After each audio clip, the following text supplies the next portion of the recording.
యాక్చువల్‌గా ఇక్కడ అందరూ పదవులతో ఉన్నారు. అసోసియేషన్‌లో అందరూ సాలరీస్ తీసుకొని పనిచేస్తున్నారేమో, సాలరీలో అసోసియేషన్‌లో డబ్బులు అన్నీ ఇలా ఖాళీ చేస్తున్నారేమో అనుకుంటున్నారు.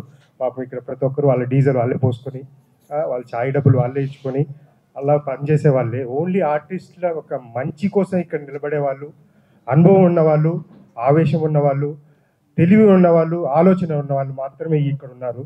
సో, ఆలోచనతో మన ఆర్టిస్టులు ఏమైపోతారో, ఆర్టిస్ట్‌కి ఏ అవసరం ఉందో అని వాళ్ళ అవసరాలు తెలుసుకొని వాళ్ళకి ఎప్పుడు ఆపదొచ్చినా వాళ్ళు వెన్నుంటి నిలిచే ఏకైక ప్యానెల్ ఇక్కడుంది.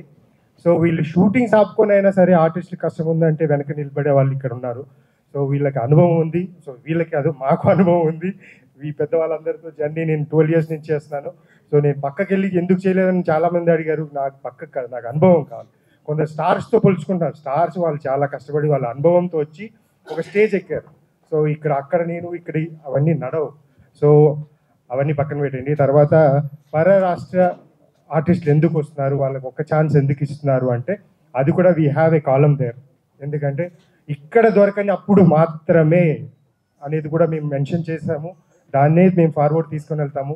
ఇక్కడ మన తెలుగులో ఆ అమ్మాయి క్యారెక్టర్కి సూట్ అవ్వకపోతే తప్ప వేరే రాష్ట్రం నుంచి తెచ్చుకునే అవకాశం కూడా మేము ఇవ్వదలుచుకోలేదు. సో అలాంటిది లేకుండా మేము ముందుకు తీసుకొని వెళ్ళడానికి చాలా ప్రయత్నం చేస్తున్నాము. అది ముందు నుంచి ఎప్పటి నుంచో స్టార్ట్ చేసిన విషయమే అది.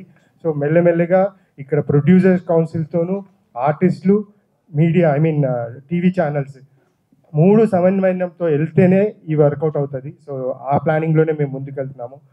అలాగే ప్రతిదీ ఈ ప్యానెల్లో ప్రతి ఒక్కరిని మీరు ఓటేసి గెలిపించాలి. హరిగారి ప్యానెల్ని ముందుకు తీసుకెళ్ళాలి. సో ఇక్కడ అనుభవం ఉంది, ఆవేశం ఉంది, ఆలోచన ఉంది. సో అన్నీ ఉన్నాయి. మన ఆర్టిస్టులకి నష్టం జరగకుండా ఆర్టిస్టులు ఏమైపోతారన్న బాధతోనే బాబాయ్ ఇంతవరకు ఎమోషన్ అయ్యారు యాక్చువల్గా. సో అలాంటి పరిస్థితి ఎవరికి ఇవ్వకండి. చాలామంది నెగిటివ్ పబ్లిసిటీ చేస్తున్నారు, అవి అస్సలు పట్టించుకోకండి. అనుభవం లేనిది ఏది జరగదు.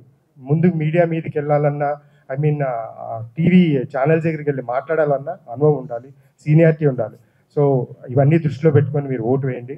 సో జిఎస్ హరి ప్యానెల్ని గెలిపించాలని మనస్ఫూర్తిగా కోరుకుంటున్నాను. Thank you so much.